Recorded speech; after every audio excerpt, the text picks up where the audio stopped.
Hello दोस्तों, कैसे हैं आप लोग। स्वागत है आप सभी लोगों का, आप सभी के अपने चैनल सपोर्टिंग आप फार्मेसी में। दोस्तों, आज का ये वीडियो आप सभी लोगों के लिए बहुत ही ज़्यादा महत्वपूर्ण होने वाला है, क्योंकि आज के इस वीडियो में आप लोगों को कुछ ऐसे मेडिसिन के बारे में बताने वाला हूं जिसमें बहुत सारे लोगों को दिक्कत रहता है कि लगातार उनको डकार आता रहता है। तो लगातार डकार आना, हिचकी आना, इन सारी समस्याओं को ठीक करने के लिए केवल एक मेडिसिन के बारे में पूरा डिटेल बताऊंगा। ध्यान से वीडियो को पूरा देखना। अगर किसी को कोई भी डाउट रहता है, कुछ नहीं समझ में आता है, तो कमेंट बॉक्स में जरूर बताइएगा।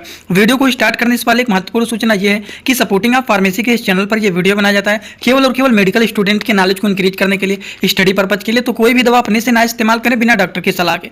दोस्तों, सबसे पहली बात अगर हम लोग करें लगातार डकार आना, लगातार हिचकी आना, इसके बहुत सारे कारण भी होते हैं जो कि जानना आप लोगों को बहुत ही जरूरी होता है। देखिए, लगातार डकार आना, हिचकी आने के अगर हम कारण के बारे में बात करें, जो लोग बहुत तेजी से भोजन करते हैं, या फिर जो लोग खाना खाते समय बहुत ज्यादा बातें करते रहते हैं, या फिर हमेशा च्युइंगम चबाते रहते हैं, या फिर अगर मान लीजिए कोई भी चीज पी रहे हैं तो पाइप लगा करके पी रहे हैं, बहुत ज्यादा बातचीत कर रहे हैं, खा रहे हैं तो बहुत तेजी से खाना खा रहे हैं, या फिर आप स्मोकिंग कर रहे हैं, या फिर एंजाइटी बहुत ज़्यादा टेंशन में है, या फिर टाइप 2 डायबिटीज है, या फिर पेन किलर खा रहे हैं बहुत ज़्यादा, तो इनमें से कोई भी एक कारण हो सकता है जिसकी वजह से पेशेंट को लगातार डकार आना, हिचकी आना, इस तरह की समस्याएं देखी ही जाती हैं। इसीलिए कहा जाता है भोजन को आराम आराम से चबा चबा करके खाना चाहिए, तेजी से नहीं खाना चाहिए।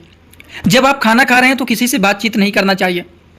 च्युइंगम को आप चबाते हैं लेकिन अंदर कुछ नहीं जाता है, आप चबाते ही रह जाते हैं, और इसकी वजह से पेट में गैस्ट्रिक प्रॉब्लम और भी बहुत सारी दिक्कतें हो जाती हैं, जिसकी वजह से हिचकी आना, डकार आने की समस्याएं बढ़ ही जाती हैं। इसीलिए कहा जाता है च्युइंगम को भी नहीं चबाना चाहिए।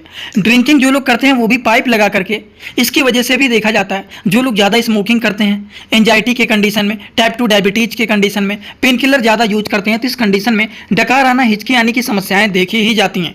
तो यही सारे के सारे कारण होते हैं लगातार डकार या फिर हिचकी आने का। अब आप लोगों को कुछ बातें और बता देता हूं कि लगातार डकार आ रहा है या फिर लगातार हिचकी आ रहा है, तब उस कंडीशन में कौन कौन से डायग्नोसिस एंड टेस्ट कराया जा सकता है, उन चीज़ों को पता करने के लिए। अब डायग्नोसिस एंड टेस्ट के बारे में अगर हम बात करें तो सबसे पहला टेस्ट होता है अल्ट्रासाउंड टेस्ट। अल्ट्रासाउंड टेस्ट के भी माध्यम से इसको आइडेंटिफाई किया जा सकता है कि क्या कोई दिक्कत तो नहीं ना है, आखिर इनको लगातार डकार हिचकी क्यों आ रहा है। ये सारी बात आपको बेसिक इन्फॉर्मेशन बता रहा हूँ, उसके बाद आप लोगों को मेडिसिन के बारे में बताना शुरू करूंगा। तो पहले बेसिक इन्फॉर्मेशन पूरा डिटेल आप लोगों को समझना है, जो कि बहुत ही जरूरी होता है सारे के सारे मेडिकल स्टूडेंट के लिए। तो सबसे पहला जो टेस्ट बताएं वो होते हैं अल्ट्रासाउंड, जिसके माध्यम से आइडेंटिफाई किया जा सकता है कि आखिरकार पेशेंट को इतना ज़्यादा हिचकी क्यों आ रहा है, डकार क्यों आ रहा है। दूसरा एमआरआई टेस्ट के भी माध्यम से इसको आइडेंटिफाई किया जा सकता है कि पेशेंट को कोई दिक्कत तो नहीं है, आखिरकार इतना लगातार डकार हिचकी क्यों आ रहा है। ये सारी चीज़ों को एमआरआई के भी माध्यम से आइडेंटिफाई किया जा सकता है। वहीं पर हम बात करें तो एक टेस्ट और होता है जिसको बोला जाता है hydrogen and methane test. Hydrogen and methane test के भी माध्यम से इसको आइडेंटिफाई किया जा सकता है कि आखिरकार पेशेंट को इतना ज़्यादा डकार या फिर इतना ज़्यादा हिचकी आ रहा है तो क्यों आ रहा है, इसके क्या कारण है, ये सारी चीज़ों का पता लगाया जा सकता है। समझ गए आप लोग एकदम अच्छे से। और एक टेस्ट होता है, ये होता है, 3 टेस्ट तो बता दिया हूँ, सारा बता दिया हूँ। हाइड्रोजन मीथेन टेस्ट हो गया, ये एमआरआई हो गया, अल्ट्रासाउंड हो गया। इनमें से किसी भी टेस्ट के माध्यम से इसको आइडेंटिफाई किया जा सकता है। अब लगातार डकार आना या फिर हिचकी आ रहा है तो उस कंडीशन में कुछ सेल्फ एक्सरसाइज भी आप करके उन सारी चीज़ों से ठीक कर सकते हैं, उन सारी चीज़ों से आराम पा सकते हैं। अब सेल्फ एक्सरसाइज क्या होता है, चलिए उसको जान लेते हैं, फिर दवा को समझते हैं। देखिए, सेल्फ एक्सरसाइज के बारे में बात करें तो एक एक्सरसाइज ये होता है, एक एक्सरसाइज ये होता है, इस तरह से लेट करके पेट को दबाया जाता है, कम से कम 5 मिनट तक इस तरह से रहना चाहिए। समझ गए।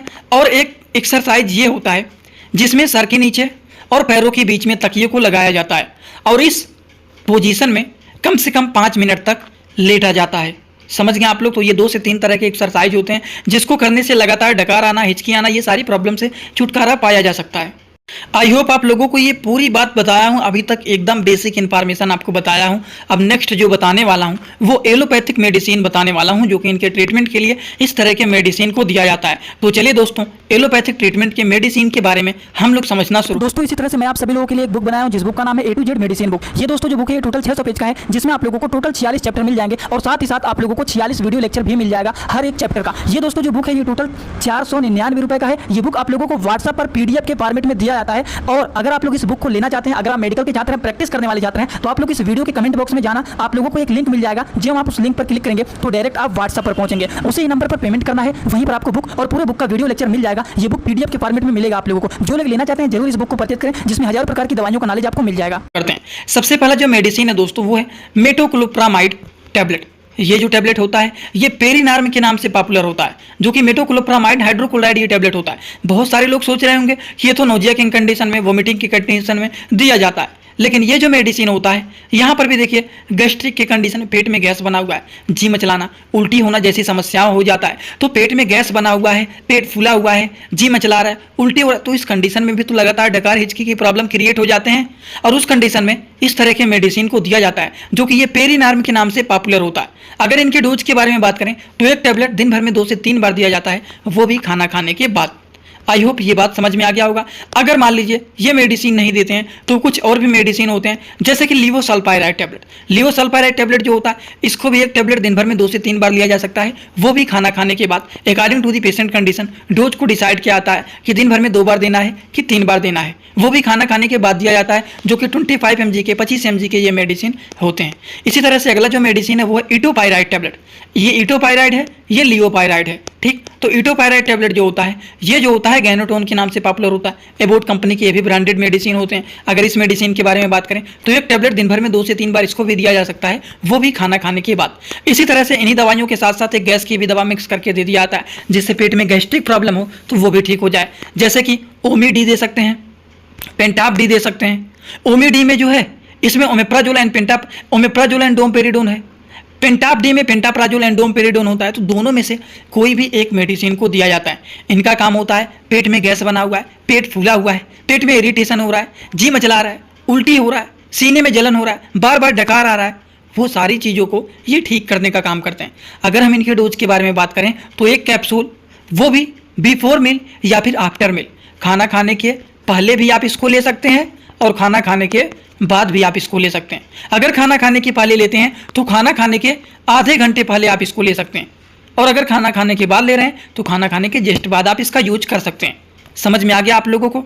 तो यही सारे के सारे अलग अलग प्रकार के मेडिसिन होते हैं, और आई होप आप सभी लोगों को ये सारी बात एकदम अच्छे से समझ में आ गया होगा। और अगर मान लीजिए किसी को एंजाइटी हो गया है, बहुत ज़्यादा वो डिप्रेशन में है, उनको नींद नहीं लग रहा है, बहुत ज़्यादा चिंता में है, तब उस कंडीशन में सिडेटिव मेडिसिन को चलाया जाता है। जैसे कि सिडेटिव मेडिसिन भी जान लीजिए, सिडेटिव मेडिसिन में लोराजिपैम होता है, एलेप्राजोलम होता है, माइडाजोलम होता है, लोराजिपैम होता है। तो पैम लैम वाले मेडिसिन सिडेटिव मेडिसिन होते हैं। वैसे आप किसी भी मेडिकल स्टोर पर अगर आप जाकर के इस तरह के मेडिसिन को मांगेंगे कभी भी आपको ये नहीं मिलेगा।